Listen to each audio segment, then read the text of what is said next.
السلام علیکم ورحمۃ اللہ وبرکاتہ۔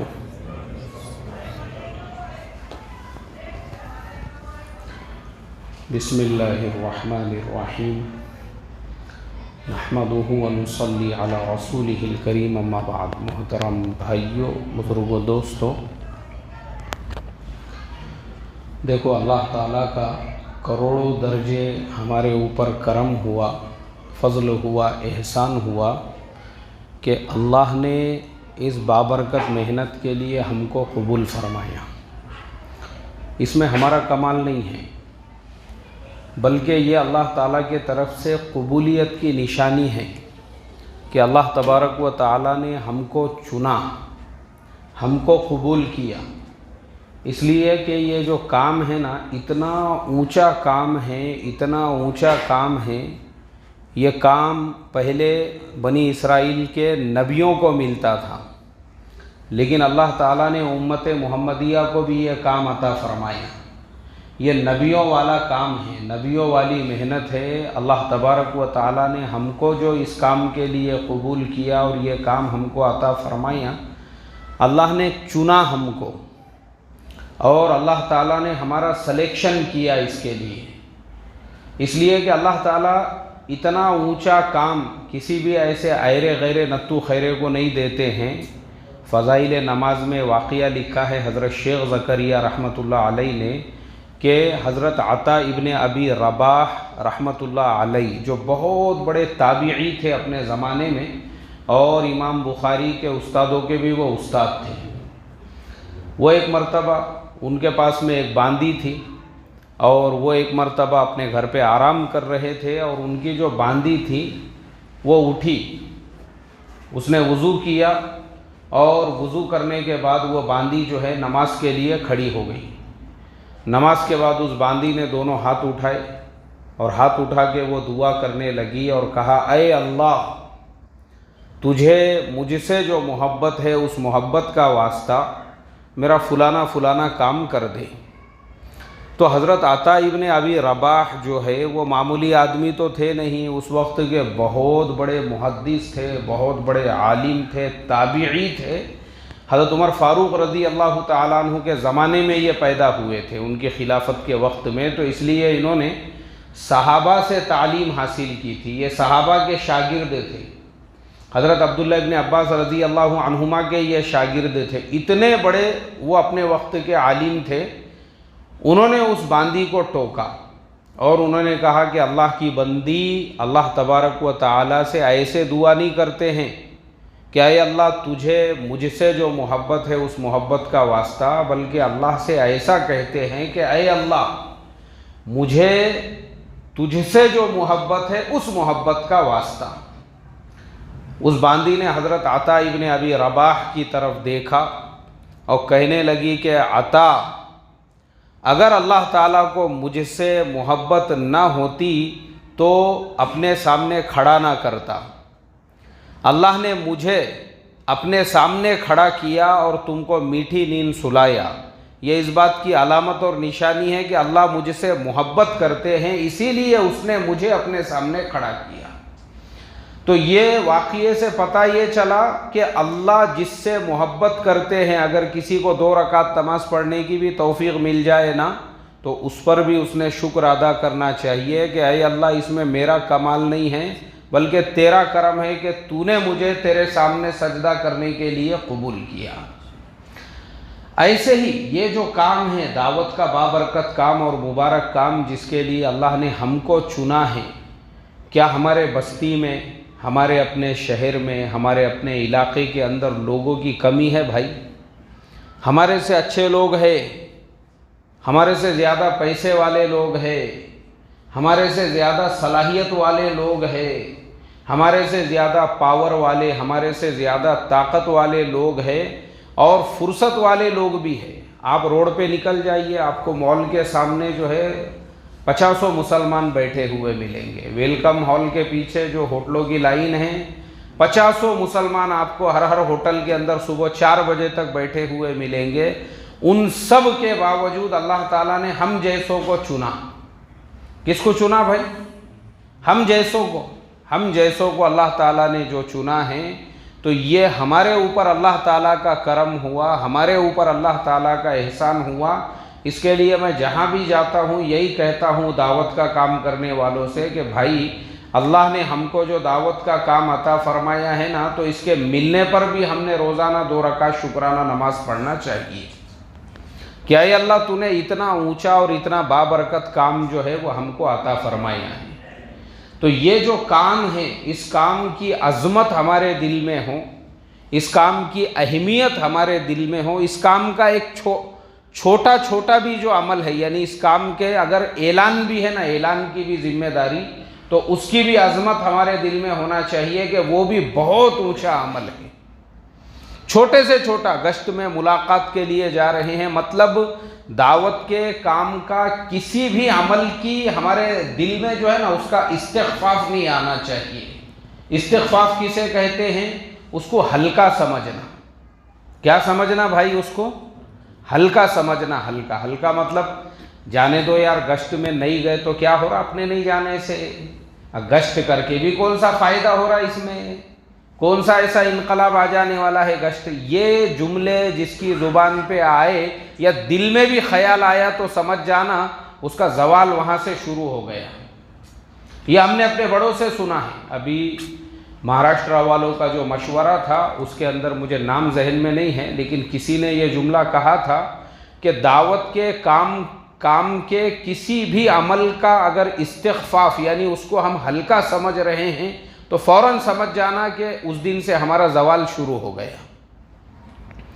اس لیے چھوٹے سے چھوٹا عمل بھی ہمارے دل میں اس کی عظمت ہونا چاہیے، اس کی محبت ہونا چاہیے، اور مشورے سے اگر ہم کو کوئی ذمہ داری ملتی ہے تو ہم نے وہ ملنے کے بعد پہلے تو 2 رکعت نماز پڑھنا چاہیے کہ اے اللہ تو نے اتنی بڑی ذمہ داری مجھے عطا کی، بھلے وہ اعلان کیوں نہ ہو، اور مجھے اے اللہ پورے اصول کے ساتھ اور پورے آداب کے ساتھ اور پورے احترام کے ساتھ میں اس کو ادا کرنے کی تو توفیق عطا فرما۔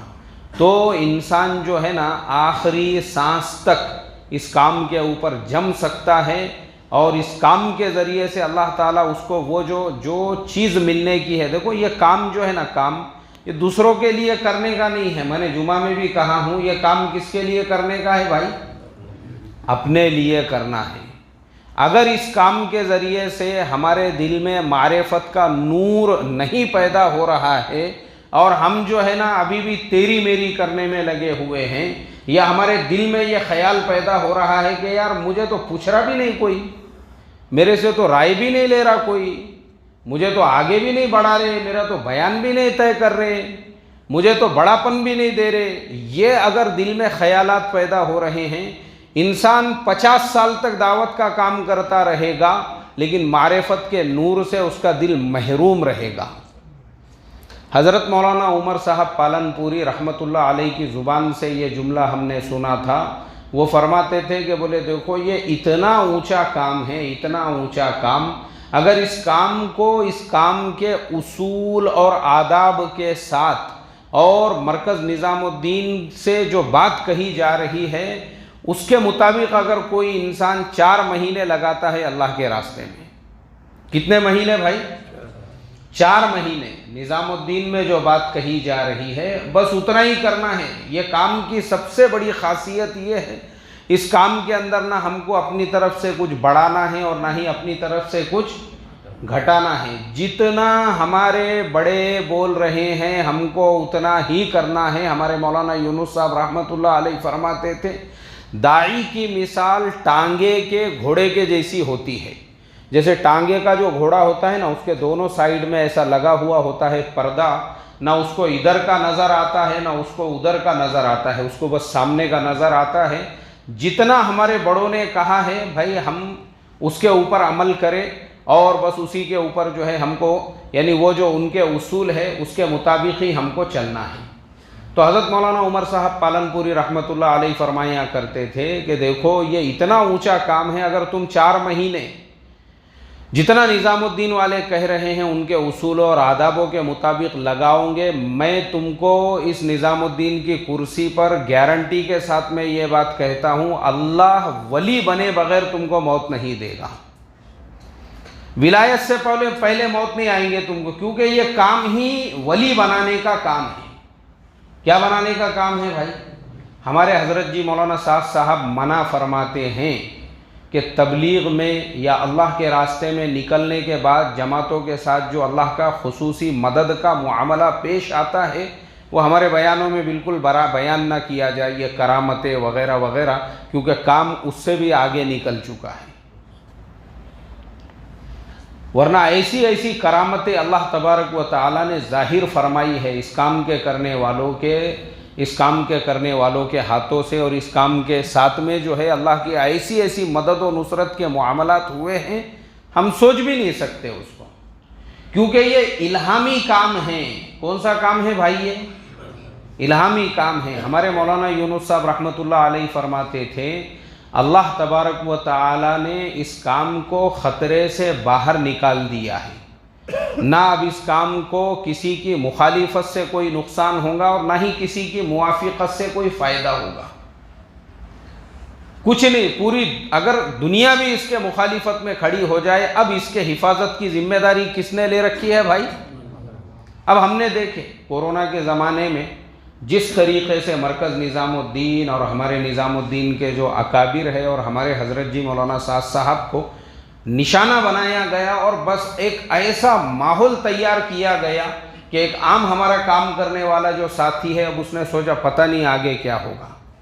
لیکن دیکھو اللہ تعالیٰ کی شان، مجھے ابھی مرکز سے آ کے صرف 2 دن ہو رہے ہیں، میں میری آنکھوں سے وہاں پہ دیکھ کر آیا ہوں، پیر رکھنے کی بھی جگہ نہیں ہے وہاں پر، پیر رکھنے کی بھی جگہ نہیں ہے، پیر رکھنے کی بھی، یعنی جیسے کورونا سے پہلے مرکز میں ہجوم ہوتا تھا لوگوں کا، اسی طرح سے ہر سیکشن کے اندر لوگ بھرے ہوئے ہیں وہاں پہ، بیرون جو جماعتیں جا رہی ہے وہاں پہ پیر رکھنے کو جگہ نہیں ہے، جہاں مستورات کی جماعتوں کے سامان رکھنے کی جگہ ہے وہاں پیر رکھنے کو جگہ نہیں ہے۔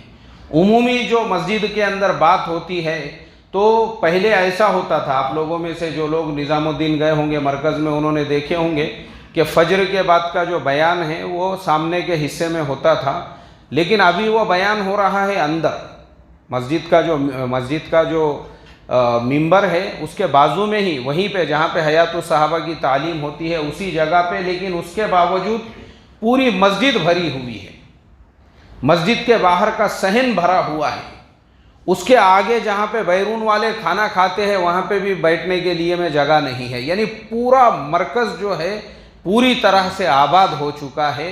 یہ ہے اللہ تبارک و تعالیٰ کی مدد و نصرت، یہ کھلی نشانی ہے میرے تمہارے لیے کہ اس کام کے حفاظت کی ذمہ داری کس نے لیا بھائی؟ اللہ نے لیا ہے اس کام کے حفاظت کی ذمہ داری۔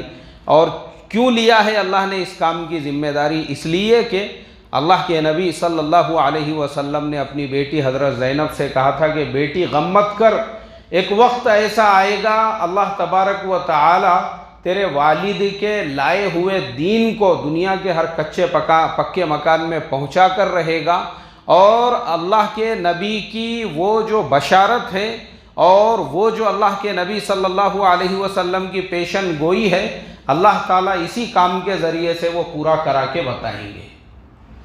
یہی کام ہے جس کے ذریعے سے وہ پیشن گوئی پوری ہوگی اور دنیا دیکھیں گی کہ دنیا کے ہر کچے اور پکے مکان میں جو ہے اللہ کا دین داخل ہو کر رہے گا اسی بابرکت اور مبارک محنت کے ذریعے سے۔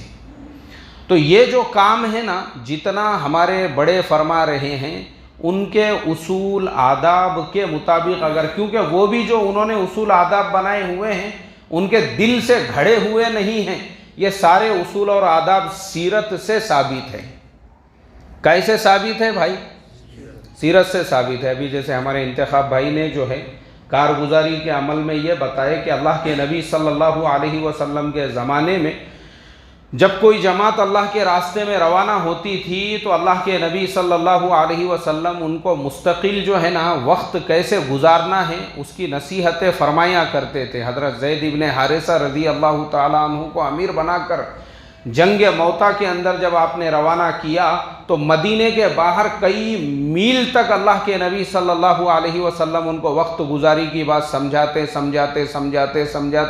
ان کو جو ہے آپ نے پھر روانہ کیا۔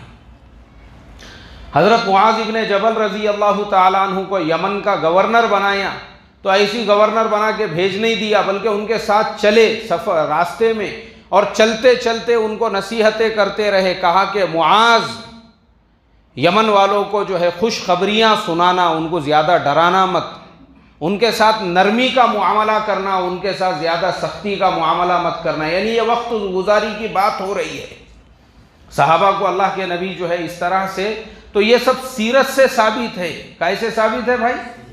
سیرت سے، اللہ کے نبی کی۔ اور ایسے ہی جماعتیں کام کر کے واپس آ رہی ہے، اب ان کی کارگزاری لینا کہ تم لوگ اللہ کے راستے میں گئے تھے۔ جیسے جنگ موتا کے اندر آپ نے خود جو ہے صحابہ کو جمع کیا اور کہا کہ اے میرے صحابہ، آپ تو نبی تھے، اور حضرت زید ابن حارثہ اور حضرت جعفر رضی اللہ تعالیٰ عنہ اور حضرت عبداللہ ابن رواحہ تینوں شہید ہو چکے تھے۔ آپ نے صحابہ کو سنایا وہ واقعہ، کہا اے میرے صحابہ، زید ابن حارثہ شہید ہو چکے ہیں، اور حضرت جعفر بھی شہید ہو گئے، اور حضرت عبداللہ ابن رواحہ بھی شہید ہو گئے، اور مسلمانوں نے اللہ کی تلواروں میں سے ایک تلوار خالد ابن ولید کو اپنا امیر بنا لیا، اور اللہ تبارک و تعالیٰ نے ان کے ہاتھوں پہ کامیابی عطا فرما دی۔ مسلمانوں نے حضرت خالد ابن ولید کو امیر بنایا تھا اپنے لشکر کا، اور پھر اللہ کے نبی، حالانکہ وہ لشکر کہاں پہ ہے بھائی؟ وہ ملک شام کے سرحدوں پہ لڑنے کے لیے گیا ہے عیسائی طاقتوں سے، اور اللہ کے نبی وہاں سے ہزاروں کلومیٹر دور مدینہ میں صحابہ کو کیا سنا رہے ہیں؟ اس جنگ کے پورے حالات۔ ابھی وہ آئے نہیں ہیں واپس، اور آپ نے اپنے گھر والوں سے کہا کہ جعفر کے گھر پر جو ہے کھانا پکا کر بھیجواؤ، کیونکہ وہ سب گھر والے جو ہے وہ غم میں ہوں گے، ان کے گھر پہ ابھی جو ہے غم کا ماحول ہوگا، کیونکہ حضرت جعفر تو شہید ہو چکے تھے۔ اس لیے یہ بھی اللہ کے نبی کی سنت ہے کہ ہمارے بلڈنگ میں، ہمارے پڑوس میں، ہمارے محلے میں اگر کسی کے گھر پہ میت ہو جائے تو 2-4 دن ان کو پکانے کی ضرورت نہ پڑے، اور بلڈنگ والے اور محلے والے جو ہے 2-3 کلو اس طرح سے پکا کر ان کے گھر پر بھیجے، تاکہ ان کے گھر پہ جو ان کو پرسہ دینے کے لیے اور ملنے کے لیے آنے والے ہیں، تو گھر والے جو ہے ذہنی طور پر، کیونکہ وہ بیچارے غم میں مبتلا ہوتے ہیں، تو یہ ہمارا کام ہوتا ہے، اور ہمارا اس لیے ہے کیونکہ یہ کس کی سنت ہے بھائی؟ اللہ کے نبی کی سنت ہے، یہ آپ نے عمل کر کے دکھلایا۔ یہ حضرت جعفر رضی اللہ تعالیٰ عنہ کی شہادت کے بعد تو یہ کام کے اندر جتنے بھی امور ہے وہ سارے کے سارے سیرت سے ثابت ہے، وہ سارے اللہ کے نبی کی سیرت سے ہم کو ملیں گے۔ تو اس کے لیے بہت اونچا کام ہے یہ، اور اس اونچے کام کے لیے اللہ تبارک و تعالیٰ نے ہمارے جیسے لوگوں کو جو قبول کیا ہے، یہ ہمارے اوپر اللہ کا کرم ہوا، اللہ کا احسان ہوا۔ تو ہم اس کام کو اگر اس کام کے اصول کے ساتھ، آداب کے ساتھ، اور بڑے پن کے بیماری سے بچتے ہوئے اگر کرتے رہیں گے، اللہ معرفت کا نور عطا فرمائیں گا۔ کیا عطا فرمائیں گا بھائی؟ ہاں، بڑے پن کا نور مطلب مجھے ذمہ دار سمجھو، مجھے اکابر سمجھو، میری سنو، میری مانو، اور اگر میری نہیں سنی جا رہی ہے اور میری نہیں مانی جا رہی ہے اور میں اس پہ ناراض ہو رہا ہوں، تو اس کا مطلب یہ ہے کہ مجھے ابھی تک دعوت کا کام ہی سمجھ میں نہیں آیا۔ اس لیے چھوٹا بن کر اور یہ سمجھ کر، کیونکہ ہم کو جو دولت ملنے والی ہے، ذمہ دار بننے سے آدمی کو اتنی بڑی دولت نہیں ملتی ہے جتنی جو دولت دل کے اندر معرفت کا نور پیدا ہونے سے انسان محسوس کرتا ہے۔ کیونکہ جس کے دل میں معرفت کا نور پیدا ہوتا ہے نا، اس کو مزہ نہیں آتا پھر یہ دنیا کی ساری چیزوں میں۔ اللہ تعالیٰ اس کو دنیا میں ہی چلتے پھرتے جو ہے نا، اس کو جنت کے نظارے دکھاتا ہے، اور دنیا کے اندر کیونکہ اس کو معرفت کا نور، جو واقعات ہے نا حضرت امام احمد ابن حنبل رحمۃ اللہ علیہ کا، کہ انہوں نے 99 مرتبہ اللہ تبارک و تعالیٰ کی خواب میں زیارت کی تھی۔ کتنے مرتبہ بھائی؟ 99 مرتبہ۔ اور انہوں نے کہا کہ جب میں 100ویں مرتبہ اللہ تعالیٰ کی خواب میں زیارت کروں گا تو اللہ تعالیٰ سے پوچھوں گا کہ اے اللہ، تیرے قرب کا سب سے آسان راستہ کون سا ہے جس سے میں تیرا مقرب بن جاؤں۔ واقعہ ہے نا فضائل قرآن کے اندر یہ 99 مرتبہ، اور پھر ان کو 100ویں مرتبہ بھی زیارت ہوئی۔ مجھے آپ بتاؤ، ہمارے خواب میں کبھی اپنے محلے کی مسجد بھی آتی ہے کیا بھائی؟ کبھی غلطی سے مسجد آتی ہے کیا؟ کیونکہ ہمارے دل و دماغ میں تو دنیا بیٹھی ہوئی ہے، تو ہم تو رات میں سوتے ٹائم پہ بھی یہی سوچتے رہتے ہیں، بولے یار میں نے وہ چانس اپنے ہاتھ میں سے جانے دیا، سلا وہ 15 لاکھ میں فلیٹ مل رہا تھا، لے کے رکھ دیتا تو دیکھو آج 45 کا ریٹ چالو ہے اس کا۔ ہمارے دماغ میں سوتے ٹائم پہ بھی یہ فکریں ہوتی تھی۔ صحیح بولے یار، وہ رفیق بھائی نے میرے کو بولے تھے اونڈری میں زمین لے لو لے لو لے لو، وہ ٹائم پہ سنا نہیں میں نے، 2 لاکھ روپے گنٹے سے مل رہی تھی اور آج 20 لاکھ کا ریٹ چالو ہے۔ خواب میں بھی نیند میں بھی، یعنی ہمارے دل و دماغ کے اندر یہی ساری باتیں گھومتی رہتی ہے۔ تو غلطی سے کبھی ہم کو اپنے محلے کی مسجد بھی نظر نہیں آتی، کیونکہ ہمارا دل جو ہے وہ دنیا کی محبت کے اندر پوری طرح سے سیاہ ہو چکا ہے۔ معرفت کا نور اس لیے نہیں پڑتا ہمارے دل میں، لیکن اگر ہم اس محنت کو جو ہے اس کے پورے اصول کے ساتھ اور آداب کے ساتھ اور یعنی عاجزی ان کے ساری اور تواضع سے اور اپنی غرض سمجھ کر اور اپنی ضرورت سمجھ کر اگر کرتے رہیں گے، اللہ تعالی ہمارے دلوں میں بھی معرفت کا نور پیدا کرے گا۔ کوئی بڑی بات نہیں ہے۔ دیکھو اللہ تعالیٰ نے جو ہے نا، اللہ تبارک و تعالیٰ نے جو ہے وہ نبوت کے دروازوں کو بند کیا ہے، ولایت کے دروازوں کو بند کیا ہے کہ بھائی ولایت کے دروازے کو اللہ تعالیٰ نے بند نہیں کیا ہے، ولایت کا دروازہ قیامت تک کھلا رہے گا۔ نبوت کے دروازے کو اللہ تعالیٰ نے بند کر دیا، اب قیامت تک کوئی نبی نہیں آئے گا، اگر کوئی نبوت کا دعویٰ کرتا ہے تو وہ جھوٹا ہے، لیکن ولایت کا دروازہ کھلا ہوا ہے اور ولایت ملیں گی اسی راستے سے، چھوٹا بن کر، اپنی ضرورت سمجھ کر۔ کس کی ضرورت سمجھ کر بھائی؟ اپنی، مجھے اس کام کی ضرورت ہے، کام کو میری ضرورت نہیں ہے۔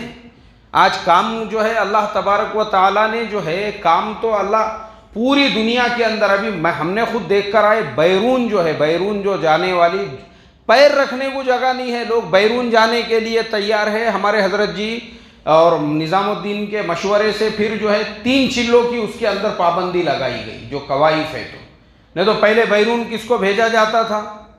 ایک مرتبہ 4 مہینے لگ گئے تو وہ بھی بیرون جا سکتا تھا، اب بولے نہیں، اب کتنی مرتبہ 4 مہینے لگانا پڑیں گے؟ 3 مرتبہ لگانا پڑیں گے۔ کیوں؟ اس لیے کہ اللہ تعالیٰ نے امت کے اندر وہ مادہ پیدا کر دیا کہ ہر آدمی جو ہے قربانی دینے کے لیے، محنت کرنے کے لیے، نکلنے کے لیے تیار ہے۔ تو کام تو پوری دنیا میں لوگ کر رہے ہیں، لیکن ہم کو اس کام کی ضرورت ہے۔ کس کو ضرورت ہے بھائی؟ ہم کو۔ اور اگر ہم اس کام کے ساتھ میں لگے رہیں گے، جڑے رہیں گے، جمے رہیں گے نا، تو اللہ تبارک و تعالیٰ، جیسے میں نے کہا کہ معرفت کا نور تو ہم کو ملے گا ہی، معرفت کا نور تو ملے گا ہی، اللہ تعالیٰ ہمارے دنیا کے حالات کو بھی درست فرما دیں گے۔ کون سے حالات کو بھائی؟ دنیا کے بھی جو حالات ہیں ان کو بھی درست فرما دیں گے۔ ہمارے بڑے فرماتے ہیں کہ انسان جب بھینس خریدتا ہے تو اس کے خریدنے کا مقصد کیا ہوتا ہے بھائی؟ کہ بھائی مجھے بھینس سے دودھ حاصل ہو، لیکن اس کو گوبر مفت میں ملتا ہے اور وہ کم قیمت نہیں ہوتا ہے۔ گاؤں کھیڑے دیہاتوں میں آپ جاؤ، وہ گوبر کے جو ڈھیر ہوتے ہیں وہ لاکھوں روپیوں میں بکتے ہیں، اس کے بھی لاکھوں روپیے آتے ہیں، وہ بھی کوئی بیکار اور ضائع نہیں جاتے ہیں۔ ایسے ہی کام کا اصلی مقصد تو یہی ہے، اللہ کو راضی کرنا ہے اور اس کے ذریعے سے معرفت کا نور دل میں پیدا کرنا ہے۔ لیکن اللہ تبارک و تعالی ہمارے دنیا کے حالات کو بھی مفت میں سنوار دیں گے۔ کیسے سنوار دیں گے بھائی؟ ساری لائنیں ہم کو مل جائے گی۔ بمبئی میں ہماری جماعت چل رہی تھی، ایک صاحب نے ہماری دعوت کی ہے تو انہوں نے اس کے اوپر جو ہے کھانا اور پھل فروٹ اور ساری چیزیں، اتنی طرح کی چیزیں انہوں نے دسترخوان کے اوپر رکھ دیے۔ تو میں نے ان سے کہا کھانے کے بعد، میں بولا یار بہت زیادہ تکلف کر دی ہے تم نے، اتنی فضول خرچی کرنے کی کیا ضرورت ہے؟ بولے یہ فضول خرچی نہیں ہے، یہ تو بہت معمولی خرچہ ہے۔ بولے دعوت کے کام میں لگنے سے پہلے جوئے کے اندر لاکھوں روپئے میرے ختم ہو جاتے تھے، زندگی کی کوئی ترتیب ہی نہیں تھی۔ کارخانہ چلتا ہے میرا، 50 سے 60 لوگ کام کے لیے ہے، پیسہ کدھر آ رہا ہے کدھر جا رہا کچھ پتہ نہیں رہتا تھا۔ جتنا پیسہ آ رہا ہے مٹکے میں، سٹے میں، جوئے میں، یہ چیزوں کے اندر اتنا بڑا کام کر کے بھی میں ہمیشہ مقروض رہا کرتا تھا۔ لاکھوں روپئے میرے جو ہے ایسی چیزوں پہ خرچ ہو رہے تھے۔ اللہ تعالیٰ نے اس کام سے مجھے جوڑا اللہ یہ دعوت کا کام کرنے والوں کو جزائے خیر عطا فرمائیں۔ انہوں نے میرے کاندھے پہ ہاتھ رکھا، مجھے انہوں نے پہلے 3 دن لے کر چلے، مجھے 3 دن میں ہی سمجھ میں آیا کہ نہیں یہ تو زیادہ وقت کے لیے نکلنے کی ضرورت ہے، پھر میں چلے بھی لگانے والا بنا 4 مہینے۔ اللہ تعالیٰ نے دین تو عطا فرمایا ہی، اس کے ساتھ اللہ نے میرے دنیا کے بھی سارے حالات درست کر دیے۔ اب مال کا آنے کا جو ذریعہ ہے اور جانے کا جو ذریعہ ہے، دونوں ذریعے کیا ہو گئے بھائی؟ درست ہو گئے۔ پہلے میں 1 کارخانے کا مالک تھا، آج میرے 4 کارخانے ہیں۔ پہلے 1 کارخانہ ہو کر بھی میں ہمیشہ کیا رہتا تھا؟ قرضوں میں رہتا تھا، مقروض رہتا تھا۔ کیوں؟ اس لیے کہ مال آ رہا ہے تو خرچ کرنے کا طریقہ ہی نہیں پتا تھا، اس کو کیسے خرچ کرنا چاہیے۔ لیکن اب دعوت کے کام میں لگے تو کمانے کا حلال طریقہ اور خرچ کرنے کا بھی حلال طریقہ پتہ چلا، خرچ کرنے کا صحیح راستہ ملا، صحیح رہبری ملی، صحیح رہنمائی ملی۔ تب پتہ چلا کہ میری جتنی آمدنی ہو رہی تھی وہ ساری کے ساری حرام میں برباد ہو رہی تھی، یہ تو کچھ بھی نہیں ہے اس کے مقابلے میں۔ تو یہ جو کام ہے، یہ کام دین تو بنے گا، دینداری آئے گی گھروں کے اندر، لیکن اس کے ساتھ اللہ دنیا کے بھی حالات کو کیا فرمائیں گا بھائی؟ درست فرمائیں گا۔ تو اس کے لیے اس کام کے اندر چھوٹا بن کر، اپنی ضرورت سمجھ کر، اپنی غرض سمجھ کر ہم کو اس کام کو کرنا ہے۔ اور آپ کو ایسے ہزاروں لوگ ملیں گے بیچارے جو مخلص یعنی پورے خلوص کے ساتھ جو اس کام کے اندر لگے ہوئے ہیں، ان کو اس سے کوئی لینا دینا نہیں ہے کہ مشورے میں کوئی ہمارے سے رائے لیتا ہے نہیں لیتا ہے۔ اب آپ دیکھو نا، میں نے خود اس بات کے اوپر غور کیا کہ ہمارا جو خود پونا ضلع ہے وہ اتنا بڑا ضلع ہے کہ ہمارے یہاں سے جو ہے اندھا پور تقریباً 135 کلومیٹر ہے، اور اس سے بھی آگے گاؤں ہے، وہ نیم گاؤں وغیرہ وہاں سے 12 کلومیٹر دور ہے۔ ایسا اگر ہم نے ٹوٹل پکڑے نا تو 150 کلومیٹر ہوتا ہے۔ کتنا ہوتا ہے بھائی؟ اب یہاں بدھ کے دن جب مشورہ ہوتا ہے تو 150 کلومیٹر سے لوگ آتے ہیں مشورے کے اندر شرکت کرنے کے لیے۔ اور جو لوگ مشورے میں شرکت کے لیے آتے ہیں نا، یہ بیچارے وہ لوگ ہوتے ہیں جن کو کوئی جانتا نہیں، کوئی پہچانتا نہیں، کوئی ان سے رائے نہیں لیتا، بلکہ وہ اپنا خاموشی کے ساتھ میں آتے ہیں۔ ان کا اپنا ایک آدھا امور ہے تو مشورے میں رکھتے ہیں، نہیں تو کونے میں بیٹھ کے ڈائری کے اندر پورے مشورے کو لکھتے ہیں، اور پھر عشاء کی نماز پڑھ کے جو ہے خاموشی کے ساتھ اپنے گاؤں کی طرف کیا ہو جاتے ہیں بھائی؟ روانہ ہو جاتے ہیں۔ اصلی تبلیغی جسے کہیں گے، اصلی تبلیغی وہ اس کو کہیں گے، جس کو اس سے کوئی پڑی ہوئی نہیں ہے کہ کوئی اپنے کو پوچھ رہا یا نہیں پوچھ رہا، بلکہ بھائی اپنے کو کیا کرنا ہے؟ بولو بھائی، کام کرنا ہے۔ کام، اپنا اصل مقصد تو کام کرنا ہے۔ اور یاد رکھو، جب نفس کے اندر یہ چیز پیدا ہو جائے کہ مجھے کوئی پوچھ نہیں رہا ہے یا مجھے بڑاپن ملنا چاہیے، تو پھر اس دن سے زوال شروع۔ یہ بہت بہت زیادہ خطرناک چیز ہے یہ۔ اللہ اس سے انسان کو محروم کر دیتا ہے، آدمی محروم ہو جاتا ہے اس سے۔ اور بڑے بڑے لوگ یہ گھمنڈ کی وجہ سے، یہ اکڑ کی وجہ سے، یہ انا کی وجہ سے، اور صرف اسی سوچ کی وجہ سے کہ یار میرے کو تو پوچھ رہا بھی نہیں کوئی، مجھے تو بڑاپن بھی نہیں دے رہا کوئی، مجھے تو آگے بھی نہیں بڑھا رہے، میرے سے تو رائے بھی نہیں لے رہے، اور اپنی قربانیوں پہ سمجھو جس کو جس دن گھمنڈ ہو گیا، میں نے تو ایسی ایسی قربانیاں دیا ہے، مجھے تو اس کا صلہ بھی نہیں مل رہا ہے، تو سمجھ جانا کہ وہ بربادی کا دن ہے۔ ہمارے مولانا یونس صاحب رحمۃ اللہ علیہ فرماتے تھے کہ داعی جو ہوتا ہے نا، داعی اس کی مثال اونٹ کی طرح سے ہوتی ہے۔ کس کے جیسی ہوتی ہے بھائی؟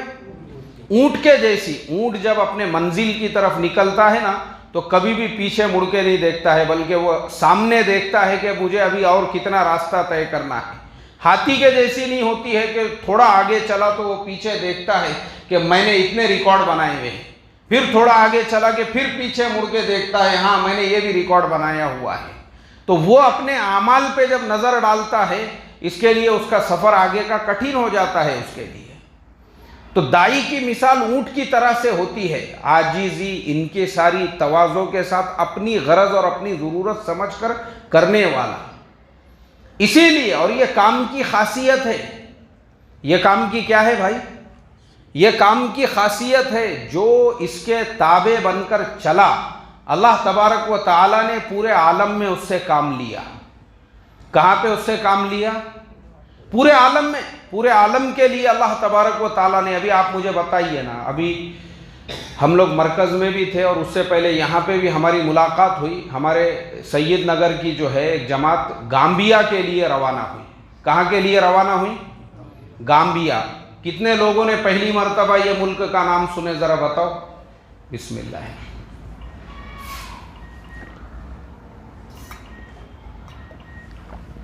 الحمدللہ، ماشاءاللہ، مجمع میں کئی لوگ ایسے ہیں جنہوں نے گامبیا کا نام پہلی بار سنے، پیچھے بھی جو ہے پہلی مرتبہ گامبیا کا نام سنے۔ مجھے آپ بتاؤ، زامبیا تو ہم لوگوں نے سنا ہے، گامبیا پہلی مرتبہ سن رہے ہیں۔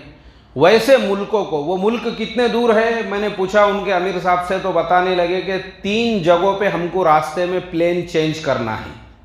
کتنی جگہوں پر بھائی؟ 3 جگہوں پر۔ صرف وہ ملک تک پہنچنے کا جو کرایہ ہے اور ویزا ہے، اس کے لیے ہی ان کو 1,40,000 روپے خرچ آیا ہے۔ پھر اس ملک میں جا کر جو کام کرنا ہے وہ تو الگ ہے۔ تو آپ مجھے بتاؤ، ایک چھوٹے سے محلے کے جو رہنے والے لوگ ہیں، ان کو اللہ تبارک و تعالیٰ نے ایسے ملکوں میں کام کے لیے قبول کیا۔ مجھے بتاؤ، یہ اللہ کے نزدیک قبولیت کی نشانی ہے یا نہیں ہے؟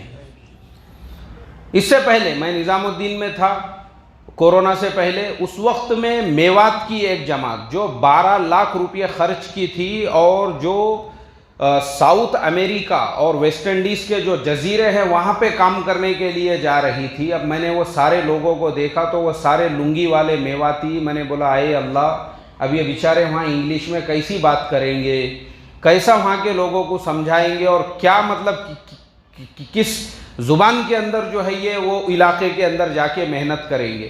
اب وہ کام تو اللہ لیں گا، کام تو کون لیں گا بھائی؟ اللہ لیں گا۔ لیکن ویسے لوگوں کو بھی اللہ تعالیٰ نے کہاں کام کرنے کے لیے قبول کیا؟ امریکہ کے اندر، ویسٹ انڈیز کے اندر، وہ ملکوں میں بھی جا کے جو ہے یہ لوگ کام کر رہے ہیں۔ تو جو تواضع کے ساتھ، عاجزی کے ساتھ کرنے والا ہوتا ہے، اللہ تعالیٰ پورے عالم کے لیے اس کو قبول کرتے ہیں۔ اور ذرا سی اکڑ پیدا ہو گئی اور انسان اپنے آپ کو کام کے اوپر اگر سمجھنے لگ گیا کہ نہیں، میں تو کام سے بھی بڑا ہوں اور کام سے بھی اونچا ہوں، تو ہمارے مولانا یونس صاحب رحمۃ اللہ علیہ ایک مثال دیتے تھے اور فرماتے تھے کہ بولے دیکھو، سمندر جو ہے نا، سمندر اتنا بڑا ہوتا ہے کہ پوری گندگی کو اپنے اندر سمیٹ لیتا ہے۔ بمبئی کے اندر روزانہ جو ہے ٹنوں گندگی نکلتی ہے وہاں کے ڈرینیج وغیرہ کی، اور وہ سب کہاں جاتی ہے بھائی؟ سمندر کے اندر چلی جاتی ہے۔ لیکن پھر بھی سمندر کا دل اتنا بڑا ہوتا ہے کہ وہ گندگی کہاں جاتی ہے کچھ پتہ نہیں چلتا ہے۔ اور اس سمندر کے اندر بڑی بڑی مچھلیاں ہوتی ہے، ٹنوں وزن کی مچھلیاں ہوتی ہے۔ جب تک وہ مچھلیاں زندہ رہتی ہے، سمندر ان کا احترام کرتا ہے، ادب کرتا ہے۔ لیکن جیسے ہی وہ مچھلی مر گئی اور وہ بدبو مارنے لگ گئی، تو سمندر اس کو کیا کرتا ہے؟ بولو بھائی، کنارے پہ پھینک دیتا ہے۔ پھر چاہے وہ کتنے بھی ٹنوں کی کیوں نہ ہو۔ ہم لوگ پڑھتے رہتے، خبروں میں کبھی یہ بات پڑھنے کے لیے ملتی ہے کہ بمبئی کے سمندر کے کنارے پر جو ہے 5 ٹن کی مچھلی پڑی ہوئی تھی اور 2 ٹن کی مچھلی پڑی ہوئی تھی۔ کیوں؟ جب تک وہ زندہ تھی، سمندر کے اندر تھی، جیسے ہی وہ مر گئی، سمندر نے اس کو باہر پھینک دیا۔ ایسے ہی یہ دعوت کا بابرکت اور مبارک کام ہے۔ جب تک خلوص ہے، جب تک آدمی تواضع کے ساتھ میں کام کر رہا ہے، تو یہ کام اس کو اپنے سر آنکھوں پہ بٹھا کے رکھتا ہے۔ اور جیسے ہی اس میں سڑاند اور بدبو پیدا ہو گئی، تو پھر کام اس کو باہر نکال کے پھینک دیتا ہے۔ جا بابا جا، مولانا فرماتے تھے، جا بابا جا، کھا لے کما لے، یہ تیری لائن نہیں ہے۔ یہ محرومی کی بات ہے۔ یہ کس کی بات ہے بھائی؟ یہ محرومی کی بات ہے۔ یہ جو کام ہے، کام سے محروم ہونا مطلب نبیوں والی بابرکت اور مبارک محنت سے محروم ہونا، یہ بہت بڑے محرومی کی بات ہے۔ تو اس کے لیے محترم دوستو، پوری بات کا خلاصہ بس یہی ہے کہ ہم یہاں پہ جتنے بھی لوگ بیٹھے ہوئے ہیں، ہر ایک کو اپنے دل میں یہ آج سے ہی عزم کرنا ہے، ارادہ کرنا ہے کہ اے اللہ، مجھے آخری سانس تک اس محنت کے لیے قبول فرما۔ جیسے ہمارے مولانا یونس صاحب رحمۃ اللہ علیہ فرماتے تھے کہ اے اللہ کرتے کرتے مرنے والا اور مرتے مرتے کرنے والا بنا۔ دنیا نے دیکھ لیا، بزرگ لوگ جو یہاں پہ بڑی عمر کے بیٹھے ہیں انہوں نے دیکھ لیا اپنی آنکھوں سے، پوری زندگی یہ کام کے حوالے کر دی، اور انتقال بھی ہوا تو کہاں ہوا بھائی؟ اللہ کے راستے میں۔ انتقال بھی ہوا تو کہاں ہوا؟ یعنی اللہ نے، دیکھو میں نے شروع میں ایک بات کہا تھا کہ یہ دعوت کا کام اتنا اونچا ہے کہ کتنی کرامتیں ہیں جو ہم بیان نہیں کر سکتے، اور اس سے بڑھ کے کرامت کیا ہوگی کہ جس چیز کی دعا پوری زندگی کرتے رہے اللہ تعالیٰ نے ان کے ساتھ میں ویسا ہی معاملہ کیا کہ پوری زندگی تو کام کرتے رہے، اور جو دعا کرتے تھے کہ کرتے کرتے مرنے والا اور مرتے مرتے کرنے والا بنا، تو مرتے مرتے بھی کام کرتے ہوئے گئے۔ مغرب کے بعد میں بیان کیے، کس کے بعد بیان کیے؟ مغرب کے بعد میں بیان کیے، اور عشاء کے بعد طبیعت بگڑی اور پھر کیا ہو گیا؟ انتقال ہو گیا۔ مطلب کام کرتے کرتے انتقال ہو گیا۔ یہ اللہ کے نزدیک قبولیت کی نشانی ہے۔ تو یہی ہمارا سب کا بھی عزم اور ارادہ، کیونکہ کام جو کرنا ہے دوسروں کے لیے نہیں کرنا ہے۔ ہم جائیں گے، دوسرے ملکوں میں بھی جائیں گے، ہم گلی محلوں میں بھی جا کر محنت کریں گے، دوسرے شہروں میں بھی کریں گے، لیکن اصل مسئلہ کس کا ہے بھائی؟ اپنا خود کا ہے۔ ہم محنت تو دوسروں پہ کر رہے ہیں، لیکن اس کا فائدہ کس کو ہوگا؟ ہم کو ہوگا۔ اور تواضع کے ساتھ کہ جتنا بھی اللہ نے کام لیا اس کے بعد پھر ہم دعا کر رہے ہیں کہ اے اللہ میں تو بہت گنہگار ہوں، میں تو اس کام کے لائق بھی نہیں تھا، یہ تو تیرا کرم اور احسان ہوا کہ تو نے مجھے اس کے لیے قبول کیا۔ تو اللہ دل میں معرفت کا نور پیدا کرے گا، اور دل میں ذرا سا بھی بڑاپن پیدا ہوا، عجب پیدا ہوا، کبر پیدا ہو گیا کہ مجھے میرے مقام اور مرتبے کے اعتبار سے جو ہے سمان نہیں مل رہا ہے، رسپیکٹ نہیں مل رہا ہے، تو پھر یہ زوال کی نشانی ہے۔ یہ اللہ ہم تمام کی اس سے حفاظت فرمائیں۔ محرومی کی بات ہے یہ، اللہ ایسے محرومی سے میری اور آپ کی حفاظت فرمائیں۔ تو اس لیے محترم دوستو یہ بہت اونچا کام ہے۔ اور دیکھو میں آپ کو اور بھی مثالیں دے کر بتا سکتا ہوں کہ جو لوگوں نے عاجزی انکساری کے ساتھ میں، ابھی میں آپ کو ایک موٹی مثال دے کر بتاتا ہوں، ہمارے نظروں کے سامنے کی مثال ہے۔ ابھی جیسے بدھ کے مشورے میں ابھی میرا بھی جانا ہو رہا ہے، تو میں دیکھتا ہوں، ابھی کل کے بدھ کو بھی میں نے دیکھا، اس سے پہلے بھی میں نے دیکھا کہ حضرت مولانا مبین صاحب پورے عالم کے تقاضوں پہ چل رہے ہیں۔ کس کے تقاضوں پہ بھائی؟ عالم کے تقاضوں پہ۔ عالم کے تقاضوں پہ انگلینڈ گئے، وہاں سے آئے، اور 2 دن کا ٹائم ملا صرف گھر پہ رہنے کے لیے، کیونکہ اس کے بعد آپ کو آسٹریلیا کی روانگی ہے، اور وہ 2 دنوں میں بھی اپنے گھر پہ آرام نہیں کر رہے ہیں۔ درمیان میں بدھ کا دن آ گیا تو فوراً کہاں پہنچ گئے؟ بولو بھائی، مشورے میں پہنچ گئے۔ اور وہ مشورے میں پہنچنے کے بعد ہمارے امیر صاحب بیٹھے ہوئے ہیں، اور ان کے سامنے جو ہے نا ایسے عاجزی کے ساتھ میں بیٹھے ہوئے ہیں جیسے تبلیغ میں لگا ہوا ایک نیا ساتھی ہوتا ہے۔ نئے ساتھی میں کیسے جذبات ہوتے ہیں کہ میں مشورے میں سامنے بیٹھوں، میں مشورے کے ایک ایک امور کو سنوں، بالکل اسی طرح سے وہ بیٹھے ہوئے۔ میں تھوڑے دور پہ بیٹھا ہوا تھا، میں اپنے دل میں سوچنے لگا، میں بولا اے اللہ، واقع میں بھی یہ لوگ جو ہے ہمارے لیے چلتی پھرتی درس گاہ ہے، ایک دائی کے لیے۔ کس کے لیے بھائی؟ دائی کے لیے جو ہے نا، دائی کے لیے یہ لوگ یہ چلتی پھرتی درس گاہ ہے کہ کسی دائی کو اگر یہ سیکھنا ہے کہ دائی کیسے ہونا چاہیے تو وہ ایسے ہونا چاہیے، جس کے اندر اتنی عاجزی، اتنی انکساری، اتنا تواضع کہ پورے عالم کے تقاضوں پہ چلنے کے باوجود بھی اس کے دل میں یہ جذبہ ہے کہ کام کو میری ضرورت نہیں ہے، بلکہ مجھے کس کی ضرورت ہے بھائی؟ کام کی ضرورت ہے۔ یہ دیکھو، یہ جو ہے نا، یہ سیکھنے والی چیزیں ہوتی ہے۔ تو اللہ تبارک و تعالیٰ جو ہے نا پھر پورے عالم میں اللہ تعالیٰ کام کے لیے قبول فرماتا ہے۔ اور جب عاجزی اور آدمی اپنے آپ کو بڑا سمجھنے لگ جائے، اللہ تعالیٰ پھر اس کو محروم کر دیتے ہیں۔ تو یہ جو کام ہے بہت اونچا کام ہے، بہت اونچا کام ہمارا۔ اگر اس کام کے لیے جس لائن سے بھی جو لگ رہا ہے اس پر ہم نے اللہ کا شکر ادا کرنا چاہیے، چاہے جان کے اعتبار سے ہو یا مال کے اعتبار سے ہو۔ ہمارے مسجد میں جماعتیں آتی ہے، ہمارے مسجد میں کون آتے ہیں بھائی؟ جماعتیں آتی ہے۔ اب وہ جماعتوں کی نصرت پہ جو ہمارا مال لگ رہا ہے اس پر بھی ہم نے اللہ کا شکر ادا کرنا چاہیے۔ اس پر بھی کیا کرنا چاہیے کہ اے اللہ تو نے میرے مال کو تیرے راستے کی محنت کرنے والوں کے لیے قبول کیا، ورنہ میں نے جیسے آپ کو بتایا خالی چکر مار کے آؤ، آپ کو سمجھ میں آ جائے گا کہ امت جو ہے نا وہ حقہ پھونکنے کے اندر جو ہے ایک ایک گھنٹے میں ہزاروں روپیہ اڑا رہی ہے، امت کا مال وہاں پہ بھی برباد ہو رہا ہے، کیرم کے کلبوں میں ہزاروں روپیہ امت کے برباد ہو رہے ہیں، امت کے نوجوان جو ہے ایک ایک گھنٹے میں ہزاروں روپیے پھونک رہے ہیں، امت کے پیسے کہاں برباد ہو رہے ہیں؟ اللہ نے وہاں برباد ہونے سے ہمارے پیسے کو بچایا، اور یہاں پہ اللہ تعالیٰ نے ہمارے پیسے کو قبول کیا، تو مجھے آپ بتاؤ یہ قبولیت کی نشانی ہے یا نہیں ہے؟ جس لائن سے بھی، چاہے مالی اعتبار سے کیوں نہ ہو، تو آنے والی جو جماعتیں ہیں ان پر بھی اگر ہمارا خرچ ہو رہا ہے، اور پھر ہم اپنے مقام پر بھی پوری فکروں کے ساتھ میں اس کام کو کرتے رہے، تاکہ ہماری مسجد جو ہے نا وہ 24 گھنٹے آباد رہے۔ کیسی رہے بھائی ہماری مسجد؟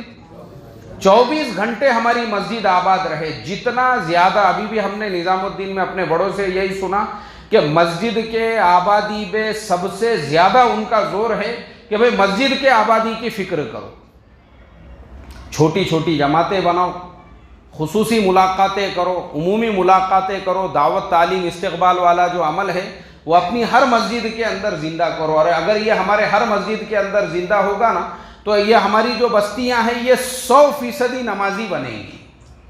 100% کیسی بنیں گی بھائی؟ ہاں، یہ جو مسجد ہے اب یہ 100% ایمان والوں کے مکانات ہیں۔ اگر 100% ایمان والے مسجد میں نہیں آ رہے ہیں تو یہ کس کی کمزوری ہے بھائی؟ ہماری کمزوری ہے۔ ہم اس کو اپنی کمزوری سمجھے اور فکر کے ساتھ میں جو ہے اس ذمہ داری کو اوڑھتے ہوئے کہ بھائی ہم کو جو ہے اپنے محلے کے، اپنے بستی کے کوئی بلڈنگ میں کہ اگر ایک فلیٹ کا بھی کوئی آدمی نہیں آ رہا ہے، فوراً ہم نے اگلی نماز میں اس کی ملاقات کے لیے جانا چاہیے، تاکہ ہماری مسجد جو ہے وہ 24 گھنٹے کیا رہے بھائی؟ آباد رہے۔ مسجد کے آبادی کی فکر بہت زیادہ ضروری ہے، اور ایسے ہی جو ہمارے محلے کے اندر جو ہے مستورات کی تعلیم ہوتی ہے، اس تعلیم کے اندر ہمارے گھر کی مستورات کا پہنچنا بھی ضروری ہے، اور ہمارا جو مشورہ ہوتا ہے، بھلے ہمارے سے کام کے اندر جو ہے نا تقاضوں پہ چلنے میں تھوڑی بہت کمی بیشی ہو، لیکن ہم اپنے مسجد وار جماعت میں روزانہ پورے پابندی اور اہتمام کے ساتھ بیٹھنے کی فکر کریں، روزانہ پورے پابندی کے ساتھ، پورے اہتمام کے ساتھ انشاءاللہ اگر ہم بیٹھنے کی فکر کریں گے نا تو اس سے کیا ہوگا، ہم اس کام کے ساتھ میں کسی نہ کسی درجے کے اندر جڑے رہیں گے۔ کل کی ہی بات ہے، کل کی مجھے جو ہے ایک مسجد کے اندر ہمارے ایک دوست ملے جو ایک لائن کا جو ہے ہول سیل کاروبار کرتے ہیں، ہول سیل، اور لاکھوں روپیوں کا ڈیلی کا ان کا ٹرن اوور ہے، لیکن ان کا مکان جس ایریے میں ہے، بولے میں جب تک وہاں پہنچتا ہوں اس وقت تک ہماری مسجد وار جماعت بھی ختم ہو جاتی ہے اور ساری چیزیں مکمل ہو جاتی ہے۔ پھر وہ اپنی دکان سے، اتنا بڑا کروڑ پتی آدمی، بولے میں اپنی دکان سے نکلتا ہوں اور فلانی مسجد میں جاتا ہوں، کیونکہ میں پہلے سے وہیں مسجد وار جماعت میں بیٹھتا تھا، روز کا معمول ہے، وہاں پہ جاتا ہوں، اپنی پوری مسجد وار جماعت کا یعنی جو مشورہ ہے وہ، اس کے بعد ملاقاتیں، دعوت تعلیم استقبال، پورا عمل مکمل ہونے کے بعد پھر وہاں سے جو ہے اپنے گھر کی طرف آتا ہوں۔ تو یہ جو انسان ہے، اتنا بڑا انسان، اتنا بڑا بیوپاری اور کاروباری آدمی ہے، کیوں مسجد وار جماعت کے لیے اتنا زیادہ فکر مند ہے؟ اس لیے کہ اگر میں مسجد وار جماعت سے جڑا ہوا رہوں گا تو میرے ایمان کی حفاظت ہوگی۔ کس کے ایمان کی بھائی؟ اس انسان کو اپنے ایمان کی فکر ہے، اس لیے دکان سے ڈائریکٹ اپنے گھر پہ آ رہا ہے کیا؟ نہیں، بولے نہیں میں دوسری مسجد میں فلانی جگہ پہ جاتا ہوں۔ تو دیکھو یہ جو فکر ہے نا جب آدمی کے اندر پیدا ہو جاتی ہے تو اس کے لیے مسجد وار جماعت میں بیٹھنا بھی آسان ہوتا ہے۔ وہ تو اللہ کا احسان ہے کہ ہمارے اپنے ملک کے اندر ہمارے مسجدیں جو ہے جگہ جگہ پر اللہ کے کرم سے ہے، ورنہ دوسرے ملکوں کی کارگزاریاں ایسی بھی سننے کے لیے ملتی ہے کہ صرف مسجد وار جماعت کے لیے کچھ لوگ روزانہ 250 کلومیٹر کا سفر کرتے ہیں۔ کیوں؟ گھر کے قریب میں مسجد ہی نہیں ہے۔ اب جیسا کینیڈا وغیرہ کے جیسے جو ملک ہے، گھر ہے اس کے بعد میں 250 کلومیٹر تک کوئی گاؤں ہی نہیں ہے، اب مسجد وہاں پہ ہے، تو روز صرف مسجد وار جماعت میں بیٹھنے کے لیے کہاں جانا ہے بھائی؟ مسجد کو جانا ہے، 250 کلومیٹر کا سفر جو ہے روزانہ کا طے ہو رہا ہے صرف مسجد وار جماعت کے مشورے سے۔ کیوں؟ کیونکہ ان لوگوں نے اس کی اہمیت کو سمجھے کہ مسجد وار جماعت سے جڑے رہیں گے تو پھر ہمارا بھی جو ایمان ہے وہ محفوظ رہے گا، ورنہ تو آج کا فتنوں کا زمانہ ہے، یہ کب کون ہمارے ایمان کے اوپر ڈاکہ ڈال دے کوئی گارنٹی ہے کہ بھائی اس کی؟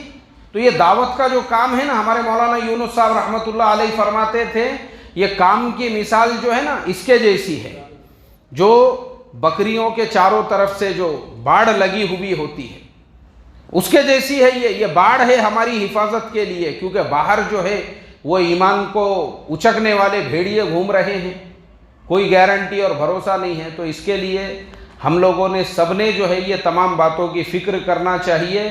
اور اب ہمارے سامنے جو تقاضے آئیں گے، جیسے ابھی اپنی جو جماعتیں نکلنے والی ہے تو اس کے لیے بتائے بھائی ساتھی، سب سے پہلے 4 مہینے کے لیے جی بیرون 5 ماہ کے لیے، پہلے بیرون 5 ماہ کے لیے بتائے بھائی۔